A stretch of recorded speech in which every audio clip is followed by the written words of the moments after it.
most common retirement questions that financial planners get. Well, here to talk with me about that is Dana Anspach from Sensible Money.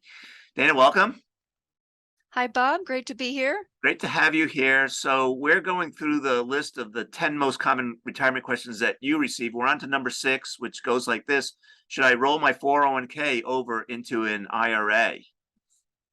Yes, that is a common and in today's environment, somewhat of a touchy question because Department of Labor rules came out really regulating what financial advisors. I don't want to say what we say, but how we go about discussing this topic. And so I like to discuss it in terms of pros and cons rather than in terms of any specific recommendations.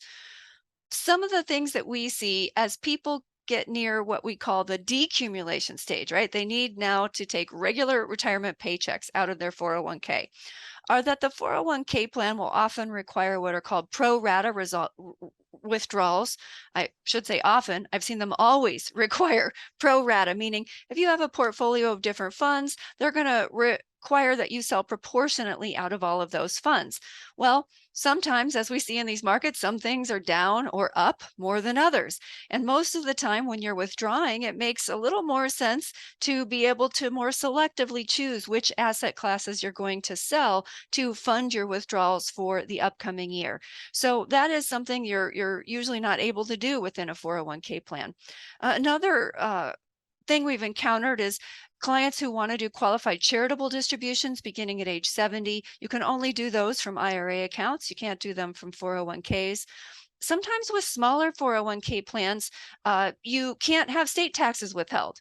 While you can withhold federal taxes, and you typically want to do so because most withdrawals from 401k plans are taxable, you also in many cases are going to want to withhold state taxes. And so some plans just don't have that option. Now, with your larger 401k providers, you usually do have that option, but we have definitely come across some that don't. One of the other restrictions we've encountered is the frequency at which you can take withdrawals.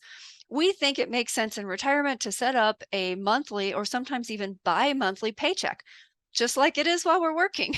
It makes it really easy. We're used to getting money direct deposited into our account, and we want that to be a seamless process as you enter retirement.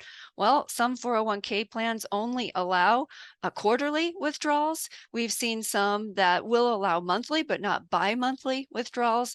And so it can make that process a little bit restrictive. So those are all some what I'll call administrative things that people should think about as they're making this decision on, whether they should roll it over to an IRA. There's more. So 401ks will enter blackout periods if they move to a new 401k provider. So it's possible your funds could go through a time period where you can't access them, or they may change investment providers. And so now you have to go in and, update your investment selections. You can't buy individual securities like bonds or CDs that are maturing within a 401k plan. Now, that hasn't mattered a whole lot in the last decade, but now we are seeing higher yields. And so if you're implementing your income ladder, sometimes you may want to be doing that with individual CDs or treasury bills that mature within an IRA.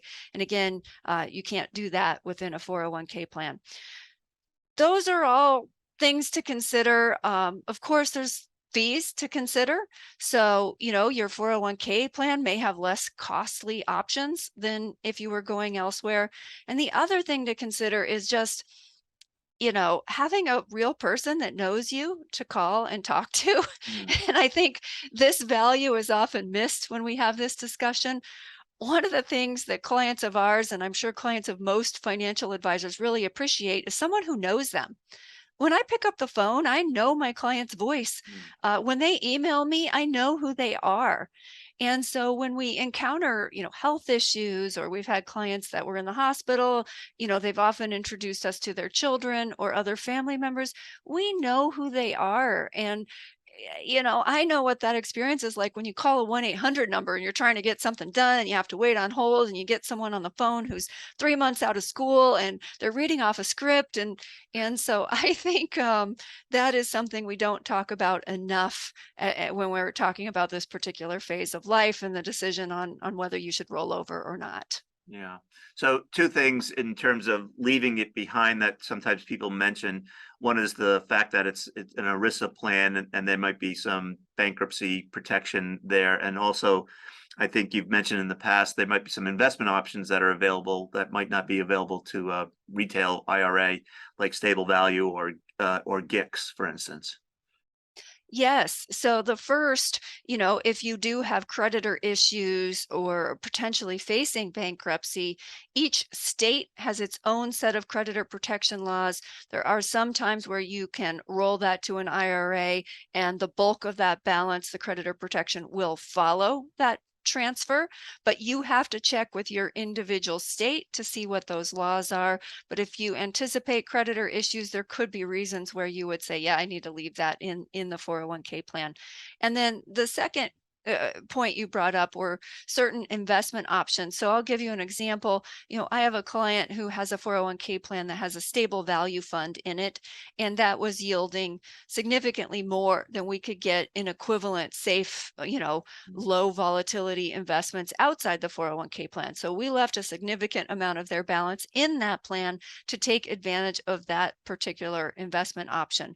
And so you also mentioned GICs, guaranteed income contracts, for those people who don't know our acronyms, are certain unique options that sometimes you can find particularly within large 401k plans, because they've negotiated with their investment providers and made some of these unique options available. So those would be cases where, there could be a reason to leave the money in the plan, or at least a significant portion of it, to take advantage of those options. Mm. So it sounds like this is a decision that should not be made lightly. It's not really just a matter of sort of weighing all the pros and cons of leaving it behind or moving it. It is, if you are working with an advisor, I think there and if you have a lot of accounts in different places, I think there's a tremendous amount of value in simplicity. And that means consolidating things. So that is something to think about every time you need to update an address change or a beneficiary change or your bank account change. Do you really want to have to go to 5 different places to do that? If you only have one single 401k plan and that's all your assets, well, it may be perfectly reasonable to leave it there, and that may not have some of the administrative burdens that I have mentioned. The other thing that comes up would simply be beneficiary options. Mm. And so sometimes, 401k plans will have outdated options for beneficiaries. The laws on what has to be paid out to beneficiaries have changed rapidly in the last few years. And so you also want to make sure, that you have your beneficiary designations up to date. And again, if you have 5 different places that you have to go do that, that can be a little cumbersome. The other thing that we didn't touch on was required minimum distributions. So 401k plans, you are required to take a distribution out of that, and you can't aggregate that with outside IRA accounts or with other 401k accounts. So again, that could be problematic if you have multiple accounts. This, of course, comes back to why we say there isn't one piece of advice that fits all. There's no one size fits all. I certainly have cases where somebody has one 401k plan and it makes sense for them to leave it. Mm. And many other cases where people had accounts all over the place and it really makes sense for them to consolidate them. Yeah, so I think the answer is it depends, and it depends on a lot of different factors that you need to think carefully about. It really does. Yeah. So in our so Dana, covered a lot of ground. I think we covered all of it. I don't know. There's Or probably most of it. something we missed, but definitely we covered a lot of different things that impact that decision. All right. So in our next episode, where we talk more about these 10 common questions, we'll be looking at, can you convert IRA assets to a Roth IRA, and when? So I'll look forward to that one. I look forward to it also.